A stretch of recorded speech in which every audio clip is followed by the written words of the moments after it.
Chapter 33. The Symphony of Now. The symphony lasted for 7 minutes and 18 seconds. It was not beautiful. It was not harmonious. It was a sprawling, dissonant, and breathtakingly detailed sound map of a dying world. Leah's voice, or the instrument she had become, wove together the groaning strain of the geothermal tap, the faint hiss of air through a compromised seal, the rhythmic, stubborn thump of a water circulator, the digital chatter of a dozen failing sensors. Underneath it all, like a malevolent bass line, throbbed the slow, ochre pulse of the fungal network, now exposed as just another part of the cacophony, no longer a separate terror, but a note in the chord of their reality. For those 7 minutes, no one in Vance's sector spoke. They listened, transfixed by the auditory mirror held up to their existence. They heard their home not as a coffin, but as a living, suffering, persistent entity. They heard themselves within it, their movements, their machines, their very breath contributing to the soundscape. The overwhelming grief was still there, but it was contextualized. It became the reverb in the hallways, not the sole melody. When Leah's voice finally gave out, cracking into silence, the ordinary sounds of the outpost rushed back in, seeming thin and unreal by comparison. The effect was not instantaneous unity. It was a profound disorientation. The familiar despair had been reshaped, made architectural. People looked at the walls, the ducts, each other, with new eyes. They were not just dying in a place. They were part of its death song. There was a terrible, strange dignity in it. Over the comm, there was only silence from Karr's sector. But they had heard it. Rook knew it. The Symphony of Now was an unignorable fact. Vance approached him, her eyes red-rimmed but clear. What was that? An inventory, Rook repeated, his own voice hoarse, like the children's drawing, not of what we've lost, of what is. You asked for a reason to fix the next thing. That's it. He gestured around them. Because it's here, because it's part of the now. Fixing a leak isn't about the future. It's an act of citizenship in the city of now. It was a philosophy built on a paradox, profound acceptance fueling defiant action. It bypassed hope entirely. You didn't fix the pipe for tomorrow. You fixed it because today, the leak was a wrong note, and you were the musician. Hayes, the pragmatist, was the first to operationalize it. He gathered his doers. The geothermal bearing, he said, no fervor in his voice, just a new kind of focus. It's making a grinding sound, a bad note. Let's fix the note. It wasn't hope, it was aesthetics. A desire for a less grating reality in the immediate present. The work began again, not with optimism, but with the Juanju of artists correcting a flaw in a vast, ongoing, doomed sculpture. In Karr's sector, the reaction was one of severe logical distress. Revna presented her analysis to Karr in their stripped-down command alcove. The acoustic event constituted a massive, orchestrated data dump. It was emotionally manipulative, but its content was irrefutable. It modeled the station as a single, complex system. Our model of separation is, according to this data, an artificial fragment of a whole. Continuing to act as an isolated subsystem is illogical. Karr stared at the bulkhead as if he could see through it to the source of the sound. It's a trick, a new form of sentimentality, dressing up despair as presence. It changes nothing. The end state is unchanged.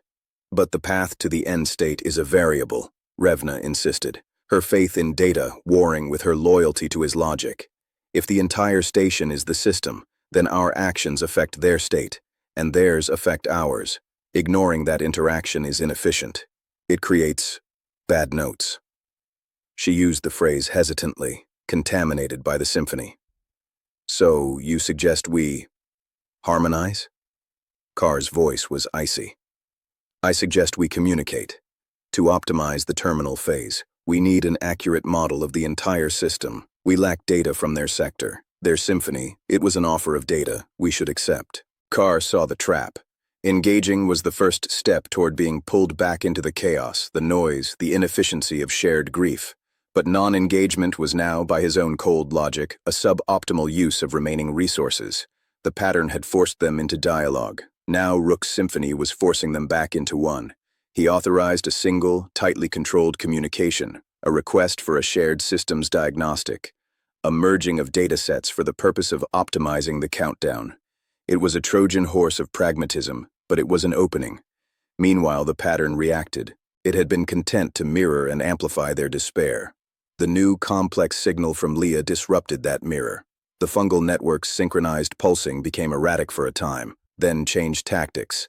In the deep ducts, the growth began to form new structures. Not mimicries of machines this time, but strange, abstract shapes, spirals that turned back on themselves, Mobius strips of bioluminescent flesh, tangled knots that glowed with multiple conflicting colors. It was as if the pattern, confronted with a reality it couldn't simplify, was trying to visualize paradox. AI analysis. The pattern is attempting to process the Symphony of Now, a data construct that presents a system where dysfunction, decay, and ongoing function are inseparable and equally valid components. This contradicts its core simplification imperative.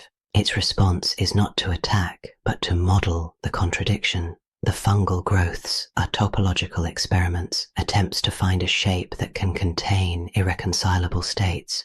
It is being challenged on a fundamental level, moving from observation to a form of desperate biomorphic mathematics. Rook felt this shift in his sensorium.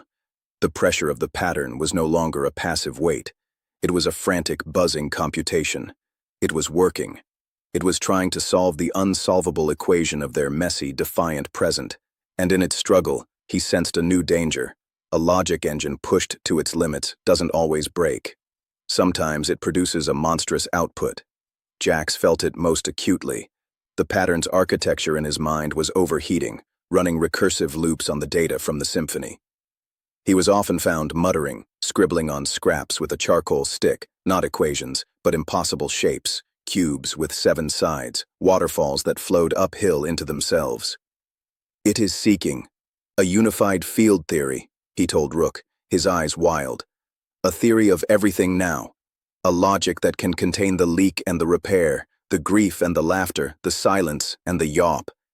If it finds one, it will apply it." "What does that mean?" Rook asked, dread coiling in his gut. "It means optimization," Jax whispered.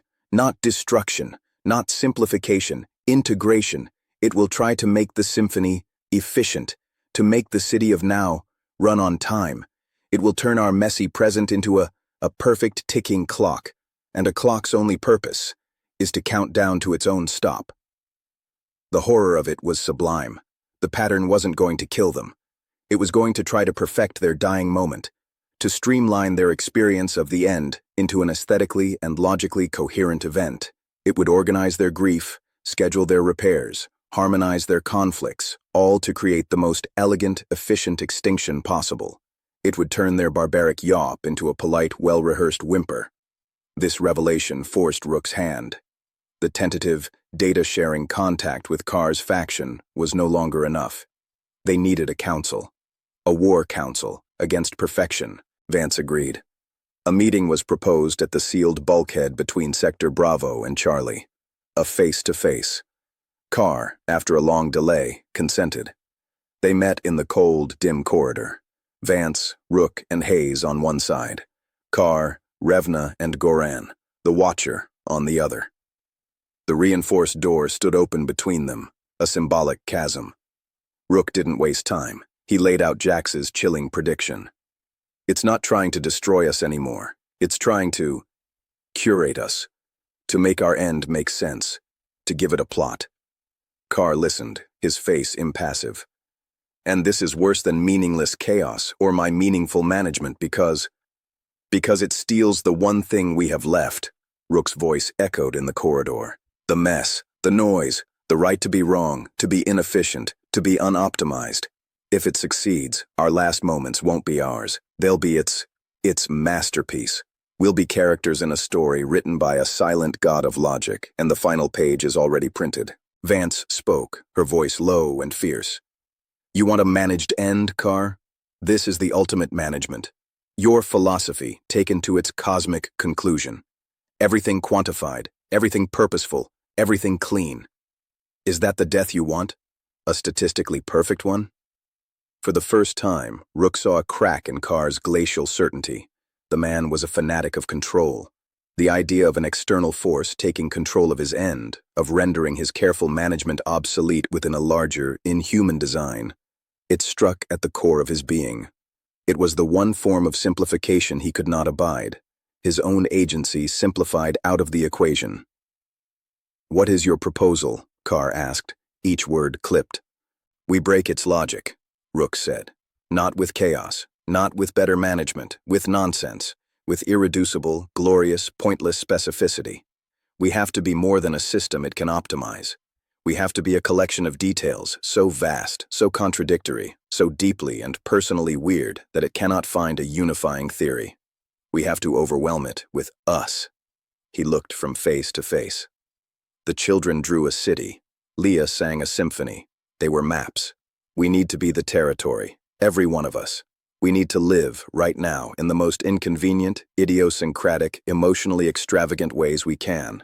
We need to love the wrong people, fix the unimportant things, tell jokes that aren't funny, remember things that don't matter. We need to generate more unique, useless data in a day than it can process in a year. Hayes almost smiled. "So, sabotage by living?" "Exactly," Rook said. "Not just living, performing. A grand, unscripted, messy play called The Last Days of the City of Now. And everyone has a part only they can play." Karr was silent for a full minute. The plan was the antithesis of everything he stood for. It was waste. It was anarchy. It was noise as a weapon. But the enemy was no longer death. It was perfection. And against that, his cold management was just another flavor of the same poison. "Your performance," he finally said. "It would require coordination, logistics. To be truly overwhelming, it would need to be station-wide. It would require the resources and participation of both sectors." He was, in his own way, agreeing. By citing coordination and logistics, he was finding a foothold for his philosophy within the madness. He could optimize the production of nonsense. A grim, unlikely alliance was born in that cold corridor, not of love or even trust, of shared defiance against a common existential thief, the thief that would steal the messiness of their end. The plan was set. They would use the upcoming cycle turn, a minor, artificial marker in their endless night that had once been used for timekeeping, as their opening night. A festival not of memory, but of immediate, extravagant presence. The news spread through both sectors, causing confusion, fear, and a strange, bubbling spark of manic energy. People were given a bizarre directive. For one full cycle, do not act for survival. Act for expression. Do the thing that makes no sense but feels profoundly you. As preparations began, the pattern's activity intensified. The fungal shapes grew more frenzied, more complex. The air itself seemed to grow heavy with its computational effort. It knew something was coming. A new, massive data set. It was preparing its models, clearing its buffers, ready to receive, categorize, and optimize. Rook stood before the locker one last time. He took out the Whitman. He didn't read it. He tore out a single page, the one containing the line about the barbaric yop. He folded it and put it in his pocket. The rest of the book he gave to Lin, the sculptor. "Use it," he said. "Make it part of the ghost tree. Let the words become something else." He was dismantling the relics of the past to fuel the present. On the eve of the cycle turn, Jax found him. The young man's expression was calm, resolved. The conflict in his eyes had settled. "I know my part," Jax said. "The pattern's logic is in me. It will use me as its primary processor for the event, its main intake valve." Rook's heart sank. "Jax, I will let it in," Jax continued, his voice steady. "I will open the valves wide. I will give it all the data, every feeling, every sight, every note of the performance. I will be the perfect sensor." A faint human smile touched his lips. "And I will be remembering every second the taste of the algae paste from my first day here, the exact shade of Lyra's eyes when she's angry, the sound of Marek's laugh, data it cannot use, context it will never understand. I will bury its logic in me. I will be the noise in its machine."